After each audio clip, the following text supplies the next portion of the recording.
आज के इस क्लास में हम पढ़ेंगे संक्रामक रोग के लक्षण के विषय में, संक्रामक रोग कैसे फैलता है इसके विषय में, और हम पढ़ेंगे कि जब किसी को संक्रमण हो जाए तो इसको किस तरह के लक्षण उत्पन्न होते हैं। सबसे पहले, इससे पहले वाली वीडियो में अगर आपने पढ़ा होगा तब तो आप इस चीज़ को पढ़िए, और अगर आप इससे पहले वाला वीडियो नहीं पढ़े हैं तो पहले इससे पहले वाले वीडियो को पढ़िए, तब जाकर के ये बातें समझ में आएगी। मैंने बताया था कि ऐसे रोग जो एक व्यक्ति से दूसरे व्यक्ति में फैलते हैं, ऐसे रोगों को हम संक्रामक रोग कहते हैं। ऐसे रोग जो एक व्यक्ति से दूसरे व्यक्ति में फैलते हैं, वैसे रोग को हम संक्रामक रोग यानी कि कम्युनिकेबल डिजीज कहते हैं, संक्रामक रोग कहते हैं। अब प्रश्न ये है कि संक्रामक रोग किस प्रकार से फैलता है। तो संक्रामक रोग के फैलने के कई तरीके हैं, कई माध्यम। फर्स्ट ऑफ ऑल, भोजन और जल के माध्यम से बहुत सारी बीमारियां फैलती हैं। यदि हम दूषित भोजन का सेवन करेंगे, चलिए मैं पहले लिख दे रहा हूं कि संक्रमण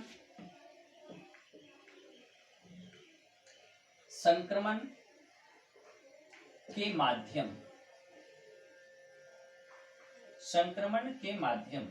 किस प्रकार से संक्रमण फैलता है। तो सबसे पहला है, फर्स्ट है भोजन द्वारा,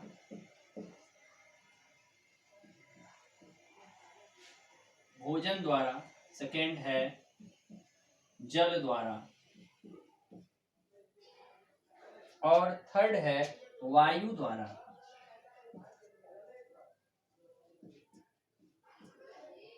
फोर्थ है संसर्ग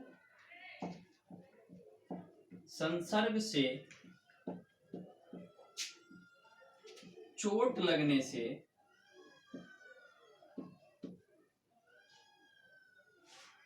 और कीटों द्वारा।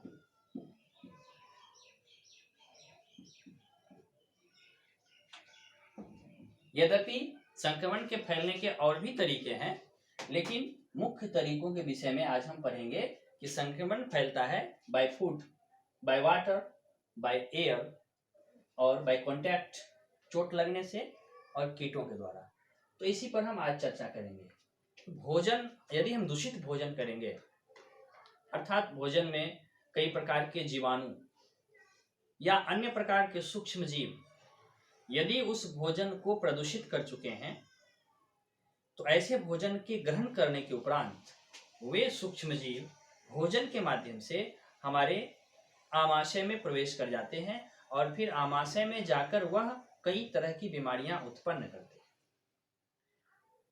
ऐसी बीमारियों में डायरिया, कोलेरा जिसको हैजा बोलते हैं, तो इस तरह की बीमारियां उत्पन्न हो सकती है। उसके बाद है, सेकेंड है वायु द्वारा, वायु के माध्यम से, इसके बाद है जल के द्वारा। अब जल में भी यही बात शामिल होती है कि जैसा भोजन है उसी तरह का जल है। अगर जल में किसी सूक्ष्म जीव का संक्रमण है, अगर कोई सूक्ष्म जीव उसमें उपस्थित है, और यदि वह सूक्ष्म जीव स्वास्थ्य के लिए हानिकारक है, रोग उत्पन्न करने वाला है, तो निसंदेह वह सूक्ष्म जीव हमारे शरीर में प्रवेश कर जाएगा, भोजन के माध्यम से भी और जल के माध्यम से भी।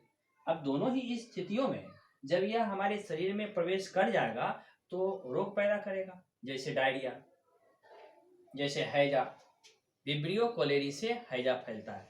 डायरिया बैक्टीरिया से भी होता है, और प्रोटोजोआ से भी होता है, और वायरस से भी होता है डायरिया। तो ये सूक्ष्म जीव के चले जाने की वजह से ऐसा होता है। इसको भोजन के माध्यम से हम ग्रहण कर लेंगे तो ऐसा होगा। इसके बाद है एयर, हवा के माध्यम से टीबी जैसी बीमारियां फैलती है।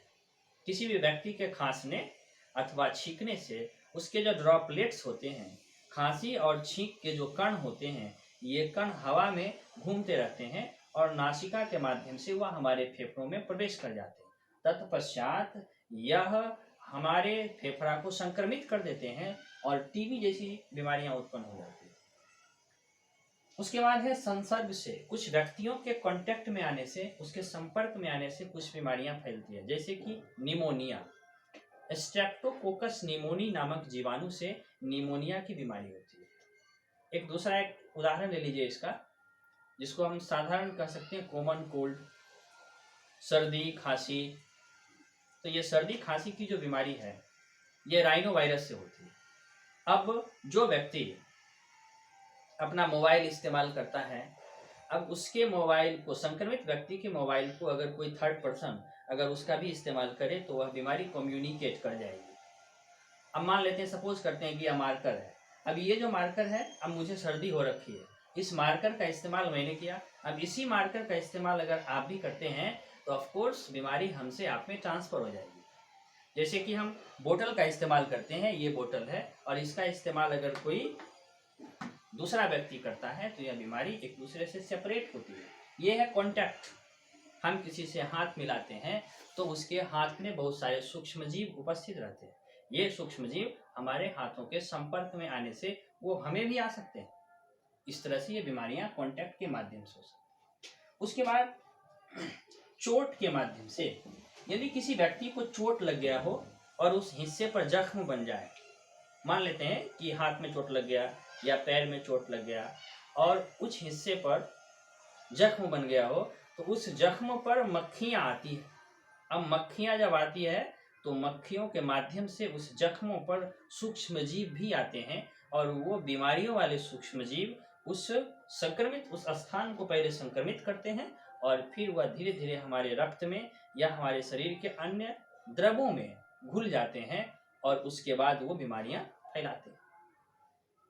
उसके बाद है कीटों के माध्यम से कई तरह की बीमारियां फैलती है, जैसे कि फीमेल एनोफिलीज मॉस्किटो, मादा एनोफिलीज मच्छर के विषय में आपने सुना ही होगा। ये मच्छर के काटने से प्लाज्मोडियम का स्थानांतरण होता है।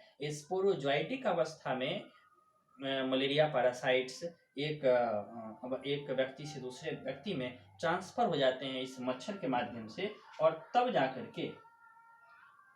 के यह बीमारी उस व्यक्ति को हो जाती है। तो मलेरिया, एलिफेंटोसिस यानी फाइलेरिया और काला अजार, ये सारी जो बीमारियां हैं, ये बीमारियां कीटों के माध्यम से संक्रमित होती है। अब इसके बाद का जो टॉपिक है उस पर हम चर्चा करेंगे, वो है संक्रमण के लक्षण। चलिए चर्चा करते हैं हम इस पर, संक्रमण के लक्षण, संक्रमण के लक्षण है ना, symptoms of infection, symptoms of infection. चलिए, इन्फेक्शन का क्या लक्षण होगा, हम कैसे जानेंगे कि किसी व्यक्ति को इन्फेक्शन हुआ है, किसी व्यक्ति को संक्रमण हुआ है, इस बात की जानकारी हमें कैसे प्राप्त होगी। तो सबसे पहले इसके जो लक्षण प्रकट होंगे वो लक्षण है शरीर के तापमान में वृद्धि। फर्स्ट ऑफ ऑल, शरीर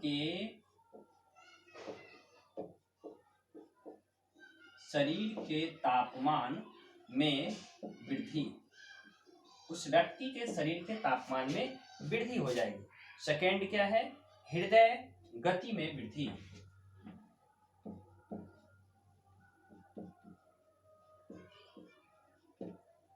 हृदय गति में वृद्धि। उसके बाद श्वसन दर में वृद्धि,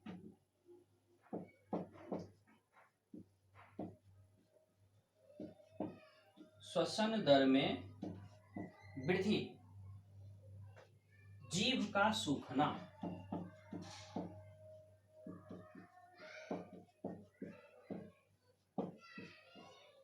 जीभ का सूखना। भूख में कमी,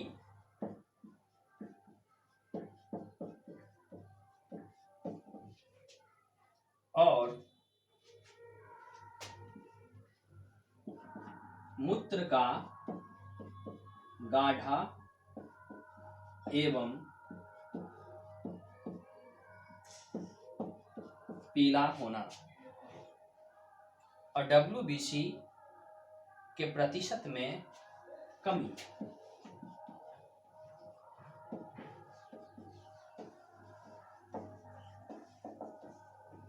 WBC के प्रतिशत में कमी।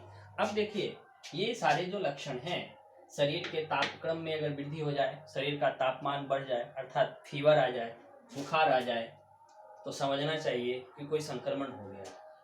हृदय की गति में अगर वृद्धि हो जाए तो समझना चाहिए कि जब हार्ट बीट बढ़ रहा हो तो जरूर कोई बात है। श्वसन की दर में, अब जैसे ही हृदय की गति में वृद्धि होगी, जैसे ही हृदय की गति बढ़ेगी, श्वसन के दर में वृद्धि होना स्वाभाविक है। जीभ के सूखने की स्थिति उत्पन्न हो जाएगी, भूख कम लगेगा और मूत्र का रंग पीला और अवस्था उसकी गाढ़ा हो जाएगी और WBC के प्रतिशत में कमी हो जाएगी। आप लोगों ने डॉक्टर के यहाँ देखा होगा TLC और DLC टेस्ट लिखते हैं, total leukocytes count and differential leukocytes count. तो टोटल ल्यूकोसाइट्स और डिफरेंशियल ल्यूकोसाइट्स के अंतर्गत, इस टेस्ट के अंतर्गत ही WBC की मात्रा में कमी या वृद्धि होती है। WBC जो होते हैं ये 5 प्रकार के होते हैं, पॉलीमॉर्फ न्यूट्रोफिल्स, लिम्फोसाइट्स, इस्नोफिल्स, बेसोफिल्स और मोनोसाइट्स।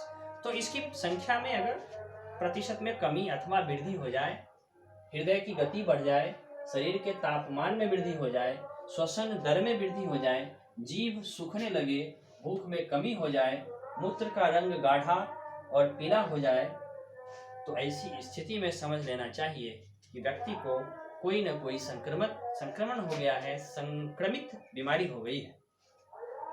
अब इसके बाद वाले वीडियो में हम चर्चा करेंगे कि कौन सी बीमारी, कौन सी संक्रामक बीमारी है, कौन कौन सी है और उसके क्या क्या कारण हैं, रीजन क्या है, वह किस बैक्टीरिया से अथवा किस वायरस से फैलता है, इन सारी चीज़ों पर हम चर्चा करेंगे। और आप इस पूरे सिलेबस को समझने के लिए मैंने इससे पहले वाले वीडियो में 12th का रिप्रोडक्शन वाला जितना भी वीडियो है वो सब डाला हुआ है और फिर जेनेटिक्स का डाला हुआ है और ये ह्यूमन हेल्थ का मैंने शुरू किया है। तो आप बने रहिए हमारे YouTube चैनल पर और इसको सब्सक्राइब कीजिए, लाइक भी कीजिए, हो सके तो शेयर भी कीजिए।